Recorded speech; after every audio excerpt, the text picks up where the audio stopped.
Hello, Coolman229 here, another Topic of the Week video, and this time I'm going to be talking about Kingdom Hearts.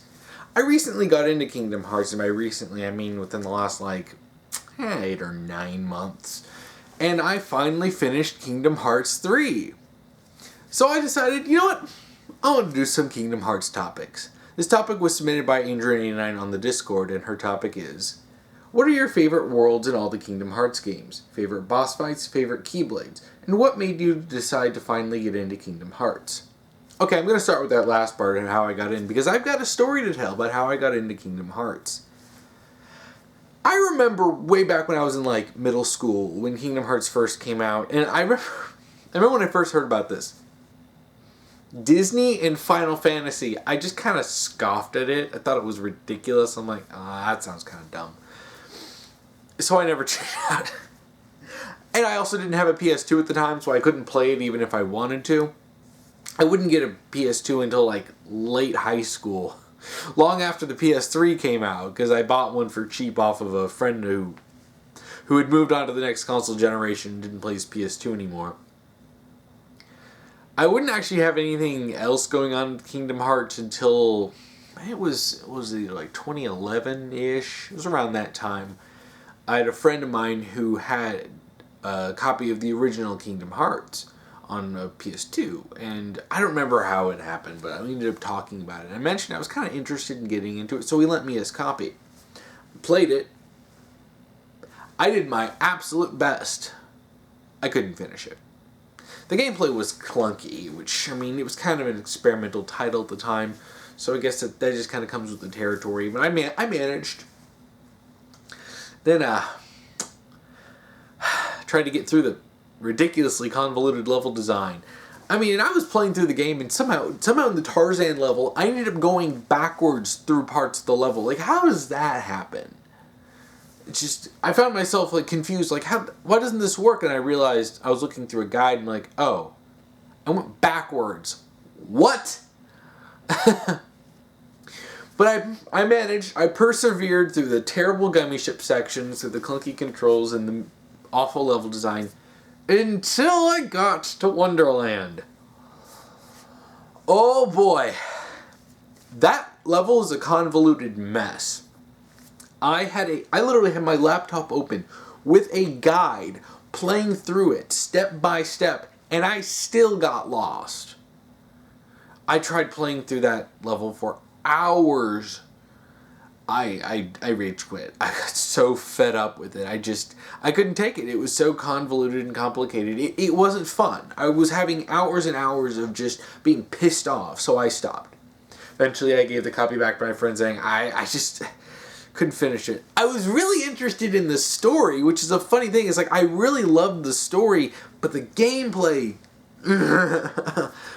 it was frustrating. So that was my stance on Kingdom Hearts for a while. Tried playing the first game, got frustrated. Really liked the story, but the game was just too unfun to play. Angel had been trying to get me into the series for actually several years, and she recommended that I watch a Let's Play, or just a playthrough on YouTube of Kingdom Hearts 1. Solid idea, but then I'd heard so many things on how, the series is so convoluted, nothing ever makes sense, everything is completely contradicted, it's literally just as bad as Metal Gear Solid, and as someone who's played Metal Gear Solid and knows just how convoluted and stupid that series is, I decided to go, maybe I'll just stay away from Kingdom Hearts. So yeah, I'm going to say that was completely ridiculous.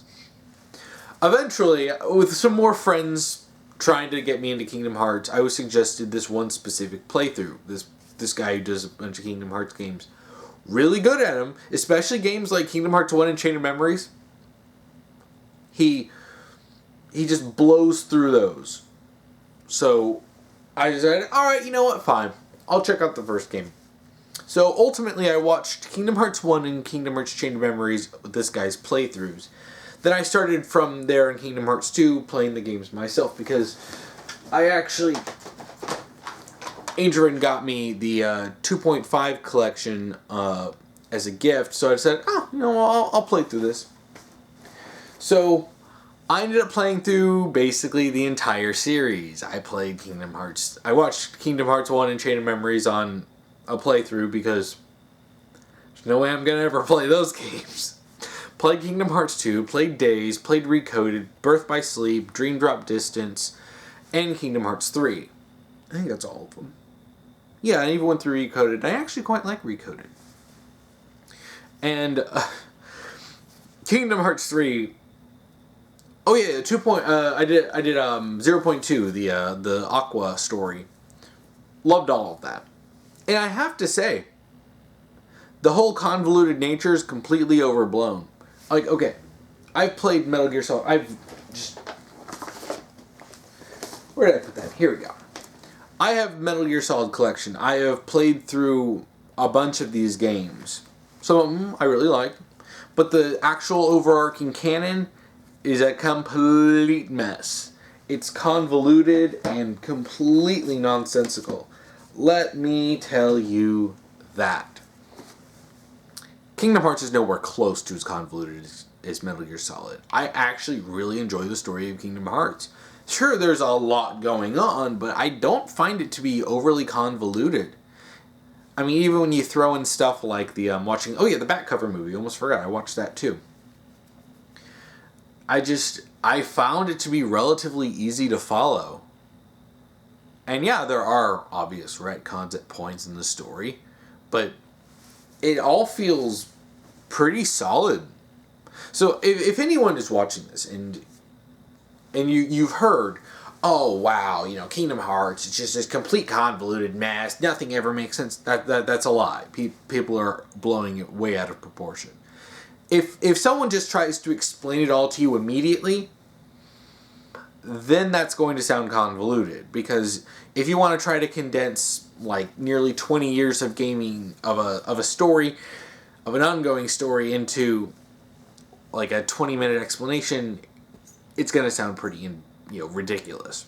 But trust me, as you're playing through the games, it all makes pretty much sense. There are some things that are ridiculous that you just kind of got to roll with, but Kingdom Hearts is kind of a series like that, where just ridiculous stuff happens. So yeah, I got into it. It took me a while to get through games like Kingdom Hearts 3, because I wasn't playing them myself, or on my own consoles, because I was playing it on Andron's PS4, and I had to go there to play it. But yeah, I finally got around to it. So this is a roundabout way of explaining how I got into Kingdom Hearts, and I've really loved the series. I genuinely really love the series. Kingdom Hearts 3 was such a great experience. And if they ever release it for the Switch, I will buy it. I will buy it and I will play through it again because I enjoy the game that much. Now, moving on to the next parts. One of my favorite worlds. There are a lot of interesting worlds that I actually quite like in Kingdom Hearts. I would say that the most ones that I really liked start in Kingdom Hearts 2 onward. Not that Kingdom Hearts 1 was inherently bad, but I just didn't have as much fun playing through that as I did Kingdom Hearts 2. Kingdom Hearts 2 was really good. I spent over 60 hours just playing that game, maxing out all the dry forms and stuff. That was really fun. But some of my favorite worlds, Twilight Town, especially the Data Twilight Town where you got all those missions. I really enjoyed the whole beginning of Kingdom Hearts 2 with Roxas. Roxas ended up becoming one of my favorite characters. I really liked I enjoyed the Pirates of the Caribbean world in Kingdom Hearts 2, but I love the Pirates of the Caribbean world in Kingdom Hearts 3. The big open map where you can freely sail between islands, that was so cool. And you have all the underwater fights. It's like Kingdom Hearts 3 had some great designed worlds, and I'm probably going to be talking a lot about those because those are some of my favorites. But you've got so much stuff you can do, so much area to explore. And you could just run up to an island and just run around and collect stuff. Oh my gosh, it was so much fun. The Big Hero 6 world in Kingdom Hearts 3 was also really good. I like how you have San Francisco, you just have a chunk of the city that you could just run around in. It was so cool. It really, in a lot of ways, it kind of felt like a lot of those old superhero games. I remember playing, and there was an Incredible Hulk game I played a long time ago on the GameCube.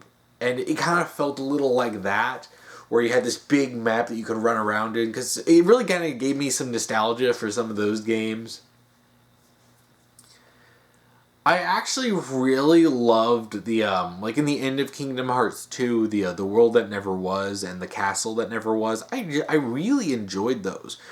I also really liked the fact that, I don't remember which drive form was it. Was it Final Form? I want to say it was Final Form. There's a great spot to grind for, to level up that form. Yeah, I think it was Final Form, because I remember that being the last one that I maxed out. Because it's like that one part where you get the downward slope, and then you have to go through. I think it's the arena where then you fight Zigbar, which that's one of the most annoying fights in the entire series. Oh my gosh, not as bad as the Leech Grave from Days, but not on my list of favorite fights. I went through that. I kind of got attached to the Beauty and the Beast world in Days, which I don't know kind of why. I just really enjoyed going back to that one a lot.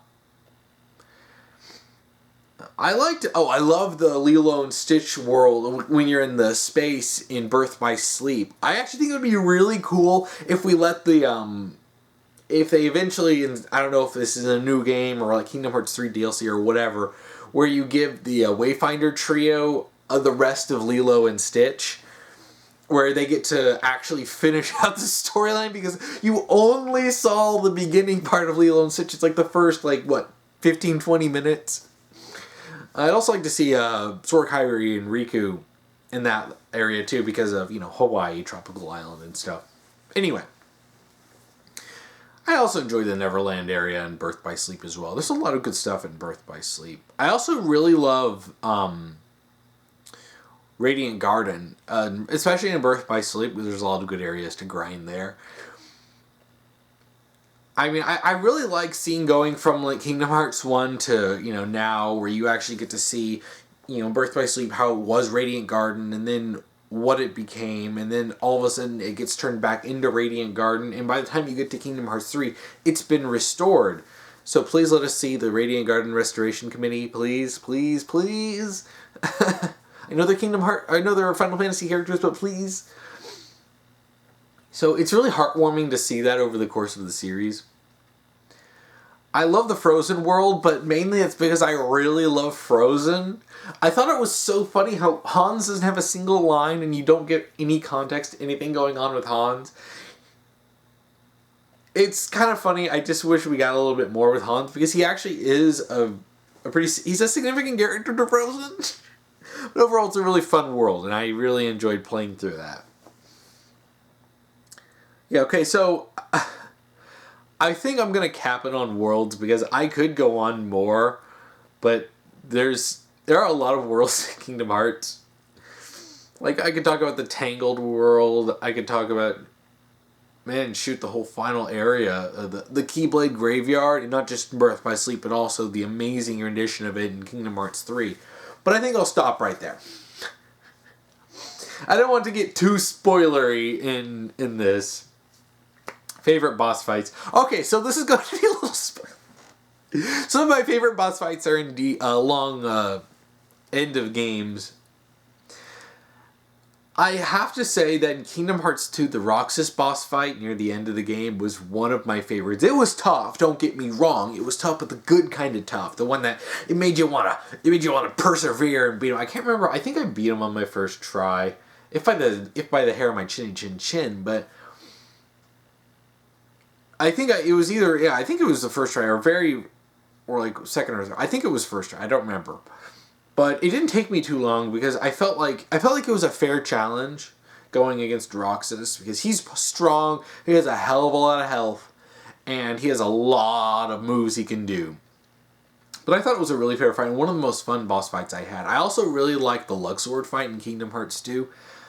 I actually beat that on my first try. It was really easy. I love the gambling mechanic. I got really good at the gambling mechanic. I ended up, I think it was the Master Form you have to get, there are these Heartless or Nobodies that, you would have you have to play the game where it scrolls through in the little action command window. and you have to press the right one. And I got really good at that game because they gave you what you needed to level up the form. And yeah, so that was really easy for me to do. And I just really like Luxord. I really enjoy Luxord as a character.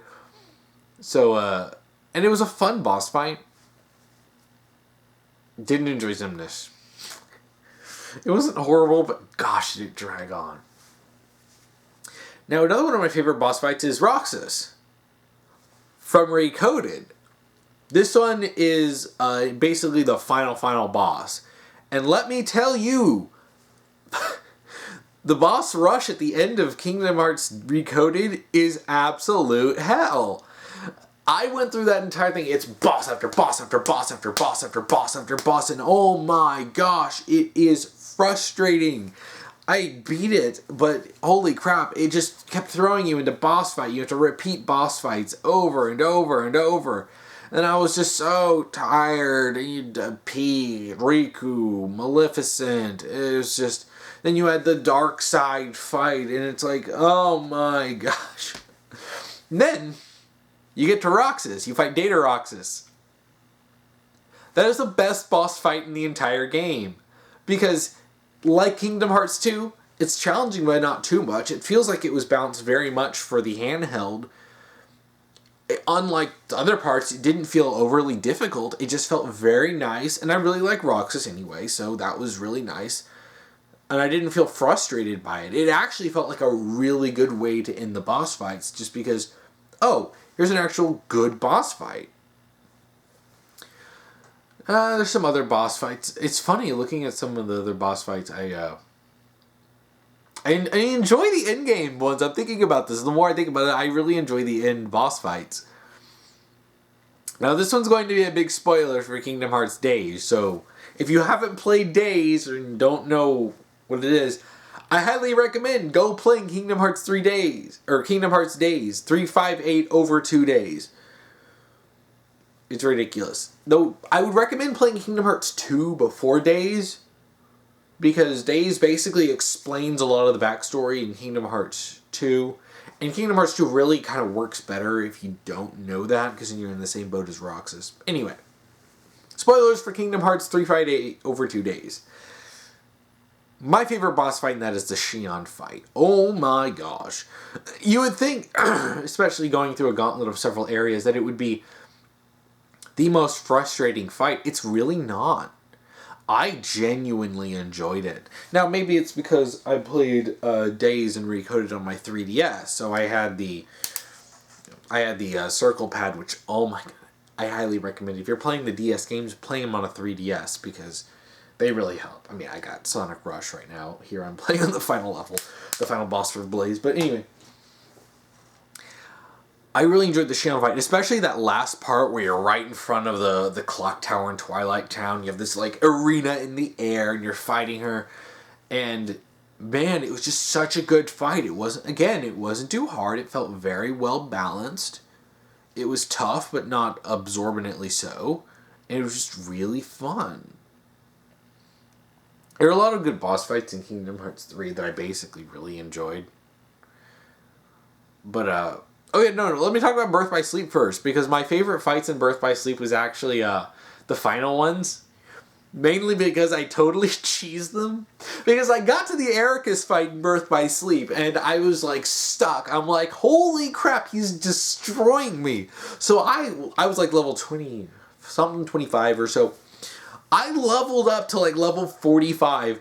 I destroyed Ericus, and I cheesed through the rest of Terra's story. It was actually really funny, especially when I got to the Xehanort fight. It's just like, ba ba ba, alright, I'm done. Oops. And then it's like, oh, but then he beat Terra. Oh, and then it's like the lingering will. It's just like, ba ba ba, I win. No, you lose. Darn it. Because I was like nearly level 50 by the time I got to the end game, and so everything is so easy after that. But I spent hours and hours just leveling up just to beat Ericus, and then I just cheesed the rest of Terra's story. I actually will say that I genuinely enjoyed the fight with the magic mirror in 0.2. I don't know. I really just enjoyed that one. I really enjoyed 0.2. It was a nice little fun little thing with Aqua, because Aqua's one of my favorite characters. I love Aqua. But one of my favorite boss fights is actually in Kingdom Hearts 3. You know, when they basically... Okay, spoilers for Kingdom Hearts 3. Big spoilers. I know it's been like 6 months after the game came out, but like spoilers. The big fight against the 13 Darknesses and all of Ansem or Xehanort's vessels at the end. You would think it would be frustrating, but they actually handled it in a really nice way, because they cordon off them like basically 2 at a time. And you've got a lot of the other Guardians of Light all fighting. And you basically fight them off, and they actually made some of the most frustrating ones easier. Xigbar, for the first time in Kingdom Hearts history, wasn't one of the most frustrating things in the face of the planet. Now, granted, I also had some pretty good experience from Kingdom Hearts 2 and Birth by Sleep fighting against him, because I did develop strategies fighting him there. So that really helped. But I honestly had a lot of fun there. And I especially love the fight where you've got like the 3 Xehanorts. You've got Ansem, the Seeker of Darkness, Xemnas, and young Xehanort. You know, the main villains of of Kingdom Hearts 1, Kingdom Hearts 2, and Dream Drop Distance. And you fight them before you get to Xehanort, the crusty old elf Xehanort. And then you fight him in the multi-phase boss fight, and it's like, it seems intense at first, but it's actually really fun. I really enjoyed the end, especially when you're in that the land where Xehanort and what's his name, Ericus were at in the flashbacks when they were young, and obviously doing their training. So that was actually really cool at the end. I had a lot of fun. Like, there's a lot of fun boss fights in Kingdom Hearts. Some frustrating ones, like Leechgrave and Xigbar, Kingdom Hearts 2 and Birth by Sleep. But, yeah, there was even some frustrating stuff in Dream Drop Distance. Dream Drop Distance was also good, but I guess I enjoyed the young Xehanort boss fight in Kingdom Hearts Dream Drop Distance. But it was tough, so it kind of made me a little frustrated at times. But anyway, I think that's it for boss fights. Keyblades! There's a lot of Keyblades, and I kind of looked them over before I went over this topic. And there are a lot of Keyblades I like, and I won't be going over all of them, because there's like a million Keyblades across the series. The Kingdom Key is obviously a classic. It's the one you start out with. And I'm actually really glad that they let you upgrade them in Kingdom Hearts 3, so that I could make sure that even though I could pick stronger Keyblades, and the fact that you could switch between them, that's amazing. I love that. But, I love being able to upgrade the Kingdom Key so it's not literally useless later in the game, or after you get your first Keyblade. So I could actually use it in later fights. Now, of course, I would switch. I ended up switching between the Nano Keyblade and the Frozen Keyblade, which those are my other favorite ones. I really like the abilities that those give. But though that was pretty much my my final. I think that was my final set going into the final boss fight, was the Kingdom Key, the Nano Gear Keyblade, and then the Frozen one. I don't remember what they're all called. But I really enjoyed those. Kingdom Hearts 3 had a lot of good Keyblades. But I've always really liked the Oathkeeper and Oblivion. Not just because their designs are just really freaking cool, but also the meanings behind the Keyblades being that they represent the memories, Sora's memories of Kairi and Riku. So it's always so fitting when you see a Roxas dual wielding Oathkeeper and Oblivion. That was actually really cool. I really like the Starseeker, which is Mickey's Keyblade before he started using the Kingdom Key D. I liked it because it also allows you to get another hit in the air. But I also just think it has a cool design. I really like seeing Mickey use it. Because he does, you actually do see him use it in Recoded, like properly. So I thought that was actually really cool. I mean, there are some ones. I believe it was called Two Becomes One. I really thought that was a really cool Keyblade. You know, I'm trying to remember the names of these Keyblades, and I can't remember all of them. I mean, I was looking through the list, and I'm like, oh, 20, 30, 40, 50. Oh, gosh, there's so many Keyblades. And I didn't even look at the ones in Kingdom Hearts Union Cross, because there's so many. But yeah, those are some of my favorites. Oh, I really like Destiny's Embrace, which is Kyrie's Keyblade. It's got a very, it's cute, but it's also got a very cool design. I love the little keychain is the Palpu fruit with the red string on it. Red string of fate. Oh, I almost forgot. I really love Aqua's Keyblade. I love the one she starts out with in Birth by Sleep and the one she ends up with. I believe they're called Rainfell and Stormfell, right? Rainfall and Storm. They're basically those what they're called, but I really like those. Oh, Ventus's Keyblade is also really cool, especially it's got that sort of curved design, and he holds it in the reverse grip. I always really loved that. That was always really cool. Oh yeah, I also really like Young Xehanort's Keyblade, the one with the whole time theme, and I'm like, that's really cool. I really like seeing that in Dream Drop Distance. And the No Name Keyblade is also cool. It's also super important to the story, being the Master of Masters Keyblade. But yeah, there's a lot going on. But yeah, there's a lot of stuff I really like. And I think I'm gonna stop this there because I tried to prep this so that it wasn't too long, but I think I did a decent job because there is more that I wanted to talk about. But I want to do more Kingdom Hearts topics, and I'm definitely going to be doing Kingdom Hearts for my December theme when I talk about nothing but video games, because I freaking love Kingdom Hearts. So yeah, that's about it for this topic. If you want to submit a topic to me, you can comment below if you're on YouTube, or if you're on Tumblr, you can send me an ask topic : then whatever topic you want me to talk about, or you can send a topic in through the topic submissions channel in the Discord, which is also linked below. If you want to watch last week's topic video, you can check that out here. If you want to watch next week's topic video, you can check that out here. I want to get that done. So what are your favorite parts of Kingdom Hearts? Your favorite worlds and Keyblades? Please comment below. And thank you for watching.